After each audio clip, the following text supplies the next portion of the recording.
Hey class. All right. We made it to week 4. I know this video came out on a Tuesday because I wanted time to review all of your videos and assignments before I provided some feedback to the whole class. So first, I want to say that I am so proud of each of you. I'm very aware that this is a hard class, that these concepts are new, and we really are trying to retrain our brain to think a certain way, and think clinically. Therapy does go against social norms, and so it is awkward and it's weird and it's uncomfortable. And as you're seeing, therapy is not black and white. It's not A, B, C, D. It really is analytical, and we're having to use our minds and our brain in different ways. So I just want to acknowledge the struggle and how hard this is. But I am so proud of each of you. Truly, truly, I'm not just saying that. I think that I can tell that you're putting in a lot of effort. And so embrace the struggle. And just glad that we are on this together.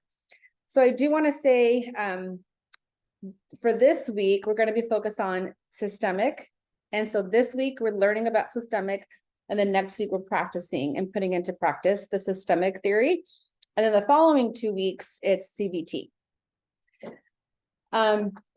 Regarding the videos, one thing that I'm very aware happens to us, especially in the master's program, we're in this stage of our career, is that some of us can be perfectionists, and we want to get it right.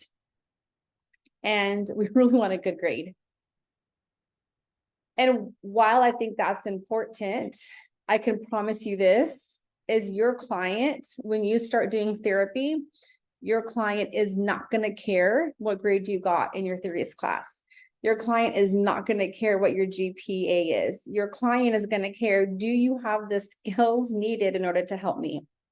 And so putting yourself out there in these videos requires a level of vulnerability. You're taking a risk.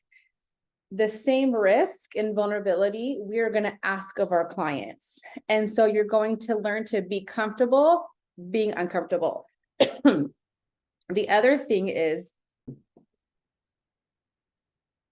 how you know how you get better is by practicing a skill and having a coach or somebody next to you helping you to navigate some of the skills.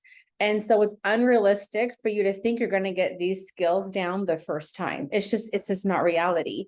And so don't worry so much about doing it perfect. Just practice and be okay with feedback. Be okay with me watching your videos and saying, okay, let's try this instead. That really, guys, is going to help make you a competent therapist, is by putting yourself out there, receiving feedback, and knowing that this is the challenge. So that being said, I also am going to show one of your classmates' videos where they were able to kind of master some of the person-centered interventions, so you can have more videos and more opportunities to see what the right intervention looks like. Okay, now onto the paper. So with the vignette, you all, I can tell, did a really good job understanding the concepts of person-centered. And so I'm going to give you some examples of how to kind of tweak it for your next vignette. One thing though I do want to add is, be careful not to give your opinions of what you think is happening, especially around the cultural piece. Even if you're from the same Hispanic culture, when you talk about your opinions, you're coming at the client through your own lens, through your own framework, through your own upbringing. And what we want to do is we want to kind of show, what does the literature say? What is the textbook saying? What does the research say? So when you talk about a concept such as cultural diversity, research what you find. Now, your hypothesis definitely could be right. You could be completely right on, but I want you to back it up with resources. The other thing is, try to incorporate as much citations as possible when you're introducing another concept. You might be thinking, but Jana, all we're doing is citing Gayhart, which is fine. I know you're citing Gayhart, you know you're citing Gayhart, but it's just what's required in this level of academia is anytime you introduce a concept that is not yours in your paper, you need to cite. You may feel like you're oversighting, and that's fine. In my dissertation, I think every paragraph had at least 6 or 7 citations. And so I feel like I was oversighting, but I'd rather oversight than plagiarize. So I didn't mark anybody down for that. I just gave you some prompts in your paper to make sure you cite. Let's see. Okay, I have some examples of some of your colleagues' papers that I want to show of just tips on how to do for your next assignment, the vignette. Most of you actually copied and pasted Helen's vignette into your paper. And that's fine for this paper, but for the CBT one and for the systems, I'm really not so much concerned about you laying out Helen's history, is I want to see if you're able to conceptualize Helen's behaviors through a theoretical lens. And so you don't have to, and I can make this more clear on the paper, but when it talks about like the history and summary, I want to see the history and the summary through the theory. I want to see the diversity lens through the theory. And so here's some examples of what it will look like. Pause. You can do this in a different way. There is no, like I mentioned earlier, like this behavior or symptom connects with this theoretical concept. It is kind of gray, meaning that there is one symptom that could connect or link to multiple theoretical concepts. So I'm not so much concerned about you getting it right, like making sure that you have the right theoretical concept, as much as I wanted you just to try it and to just put yourself out there and guess. And majority of the time you will get it right. Okay, so I hope I made myself clear. So don't just copy and paste the vignette. When it says the symptoms, I want you to write the symptoms as you're describing it through a theoretical lens. And so this is what it's going to look like. Some students are doing this format and it's totally fine. You putting a theoretical construct in a header, and then underneath you're describing Helen's behavior through this theoretical construct. This is a very appropriate way to do this. So in the yellow is the theoretical constructs, and in the blue is how the student attached it to the actual presenting problem or symptom. So here's one. Agency and responsibility. This is a person-centered goal. A person-centered therapist helps their client achieve a sense of agency. And so what the student did is this student was able to plug in Helen's symptoms. Let's read it. The client is not able to find her own identity amongst her family pressure and expectations of her. She sees herself a victim to the situation. The expectation she places on herself contribute to her experience with anxiety tagged along with depression. Her fear of disappointing her family causes her distress, and she has not recognized any personal responsibility. They have all been external factors in the internal interview, as she has placed all blame on external factors. Also seeing here that external factors and internal factors is one cause of pathology for under the person-centered humanistic umbrella. So this is a perfect example of what to do, how to plug Helen into a person-centered concept. Another example is what a student did.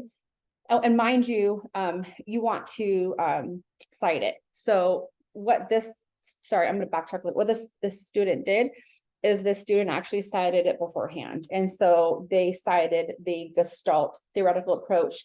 I just didn't copy and paste that into this section, but a citation here next to the agency responsibility would be appropriate. Okay, here's where a student actually made a paragraph instead of this format. From a person-centered perspective, Helen cannot reach self-actualization because her Maslow's hierarchy of needs, which are psychological needs, sociological needs, safety and security, love and belonging, self-esteem and self-actualization, several of these needs are not being met. And she cited, or he cited. So here is in the yellow is the psychological constructs from the humanistic perspective. And then the blue is where they tied in Helen's specific symptoms. So don't just put that, Helen is a goal is for her to achieve self-actualization, actually go into detail about what that looks like. And so here the therapist connected her not getting enough sleep to a need that's not being met. Here's another one is under the Maslow's hierarchy of needs. Construct is safety and security. A humanistic approach is if a client if their need for safety and security isn't being met, it's going to lead to impairments in functioning or distress. So here this student was able to link the client, the Maslow's hierarchy of needs section of her not having safety and security, and linking it to her psychosomatic symptoms, such as permanent headaches, stomach aches, fatigue, loss, energy, drowsiness. Now I want to pause, guys, because you might, in your assessment, analyze and think that her psychosomatic symptoms, such as headaches, stomach aches, fatigue, loss of energy, might come from a different reason, which is totally acceptable and fine. You may not make the connection to these psychosomatic symptoms to the hierarchy of needs, and that's fine. I don't want us to get so caught up in doing it right, but just brainstorm and we can try a bunch of different constructs on and just experiment. You could say that you think the reason why she is having psychosomatic symptoms is because she doesn't have a strong sense of agency, where she doesn't have self-esteem. And because of her low self-esteem, you think that it's causing psychosomatic symptoms. Do you get what I'm saying? How it's not like you have to guess this specific symptom has to be because of this concept. I hope I'm making myself, it's clear in my head. So I'm hoping that when I say it, it's coming out clear to you guys also. Okay, so here's another one. Under the Maslow's hierarchy of needs is this client, a need is for love and belonging. And then the client attaches her symptoms, such as she lacks intimate relationships with her friends and family members. Therefore, she is having some distress or impairments in functionings. Okay. Moving on to another concept, such as Roger's 7 stages of the change process. Here, I'm just highlighting for your observation. Do not highlight in the paper. I just thought this was an easier way for you to pull out the constructs and how we're tying it to Helen. So here, their student was able to reference a person-centered construct, such as 7 stages of the change process, and connect it to Helen's symptoms. So she says here, it seems Helen is living in authenticity behind personal constructs because of what her family has told her she needs to do or become, and then cited it. Also, in the 7th stage of process, it appears Helen cannot recognize her responsibility for the situation as she focuses on her family and the pressure they put on her. Let's go down. So one goal that a person-centered therapist helps their client to achieve is a goal of congruence, that the client is able to live an authentic life. So here, the therapist highlights how the client is living an unauthentic life and how she doesn't recognize that she has a sense of responsibility and autonomy in her choices. So she's able to connect that with Helen is allowing the pressure she feels from her family to affect her school decisions. Helen has felt that her father has counted on her to be the financial provider and feels extra pressure to do well in school. Okay, let's go down some more. This student here highlighted how to achieve an authentic life. And so she included here some of the constructs, such as taking agency and responsibility, recognizing and expressing feelings, being the here and the now, looking at shoulds. Okay, let me go down to some more examples just to give you some more. Another student here talked about this is a construct concerning recognition of expresses of feelings, that is a person-centered, and then they put into why. Helen has difficulty recognizing her feelings. And then one thing that's important to notice is how this student here just put a assessment needed or needs further clarification, which is appropriate to do. If you're not seeing in the vignette information that leads you to believe this behavior is caused by a person-centered or a certain psychological concept, it's appropriate for you to say, I will look into that, or more questions need to be asked, or more assessment needs to be done. So here this student said, it is unclear if Helen can experience a full range of feelings as they happen. This is something that we need to be addressed or assessed and looked into further. It's very appropriate. And then here, concerning personal constructs and facades, Helen's identity seems to be rigid, defined, and seems like facts. Okay, here's another one is Helen seems to be focused on external shoulds. So yellow is the concept, blue is the example. For example, she feels like she ought to finish school because of the pressure her family has put on her and the financial responsibility she feels to her parents. So here we see that one reason why a person-centered therapist explains pathology is that they have these external shoulds on them. And then the blue is the example of how Helen is allowing the shoulds to impact her. Then here we have is the therapist who is just saying it is unclear if Helen can accept others as the way they are, and that more information or assessment will be needed. Okay, here's another way you can break this down is a student did put in bold the construct such as shoulds, and then in the blue, put down how those shoulds are impacting her. So I would probably expand this the sentence and say, Carl Rogers, one of the reasons Carl Rogers explains pathology is due to the expectations of external shoulds. Cite it, and then put down the paragraph of how it directly attaches to Helen. So shoulds come from her father's belief. There is emphasis on taking her care of her family financially. Her father accentuates that without a degree that the client will amount to zero. Sister calls the client responsible about her studies. Being a Latino family and low income, parents rely on the firstborn to help them financially. Okay, so I hope you guys get the idea of how to format the next paper. For the goals section, I don't want you just to list the goals and interventions. I want to see you actually apply the goals and the interventions specifically to Helen's case. So I think I actually have an idea here. Here we go. Here's how one student did it, which this is acceptable, is they put in the yellow is the concept of person-centered concept. And the blue is the specific behavior, and then pink is the goal. You can do that if you want to. So here we have, per Gestalt boundaries disturbance, Helen could be struggling with egotism. Helen is worried about her performance due to the pressure and criticism she would receive from others regarding her schoolwork and future. So here's the goal.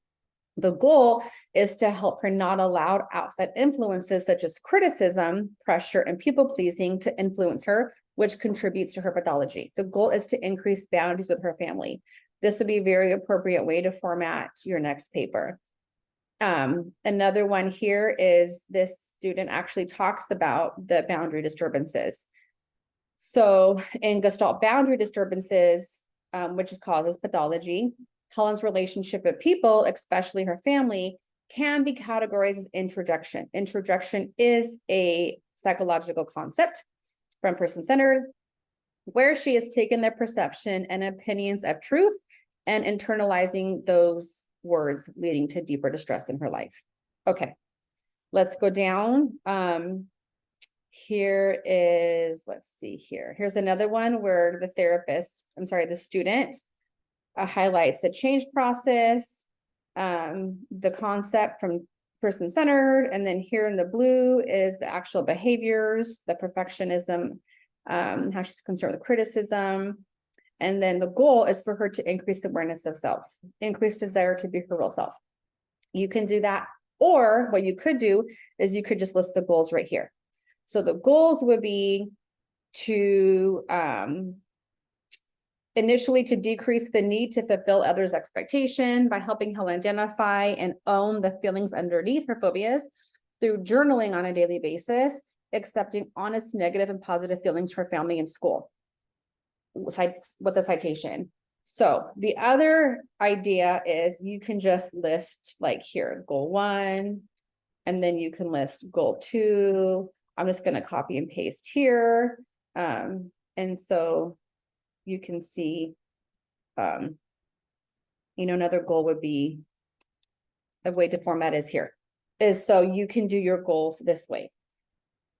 All right. Here's another goal. So here's another, intervention, to help increase Helen's ability to express a full range of emotions as a middle child in her family dynamics. And then this therapist here actually highlights the intervention. And so let's just change the color here to make this more organized. So then the intervention is to empathically reflect unacknowledged feelings that are hard for Helen to express, address family roles and rules related to emotional expression. And then the intervention is to assist Helen in experiencing emotion in the current moment using immediacy in the session. Okay, so there is a separation between the goal and intervention. I hope you guys see that there is some creativity in the format of the paper, as long as the paper addresses all the concepts and that you're using in proper APA formatting. Okay, here is another example of a therapist that is using the interventions. Do you see how the therapist highlights the interventions? The unconditional positive regard, accurate empathy, but then talks about how the unconditional positive regard and empathy is going to help Helen. So here, this student says, reflecting feelings as a means of helping Helen to identify her emotions, especially as it pertains to the shoulds that she has accepted for herself in her role. Okay. The other thing is this, I want to highlight what the student did regarding the culture component is, instead of just saying, I'm from the Latino culture, or from what I know of the Latino culture, you want to actually see what the research says. So this student says the stress from the parents affects the children, for example, and then is referenced the author. For example, Lorenzo, Blanco, and Schwartz et al. States social cultural stressors may disrupt parenting and family relationships, thereby negatively affecting your mental health. McHale defines familism, or I don't know how to pronounce it right, familismo, as multifaceted and includes a focus on assisting, support, feelings, and respect, and a sense of obligation to family members. A great job is bringing in an outside source to show how cultural diversity and cultural cultural components can impact Helen. And another student did it here too. In the Hispanic culture, family is significant and often a source of identity, and they cited it. Often decisions are based on helping or pleasing the family. There is also moral value of helping family members financially when necessary. Hispanic culture values academic and professional achievements. So here, they were able to really pull in literature to back up just some possible hypothesis of why Helen is struggling due to cultural diversity factors, and then specifically tied into Helen. Okay, as I really hope this was helpful. And if you have any other questions, as always, reach out. I appreciate you all and hope you have a good week.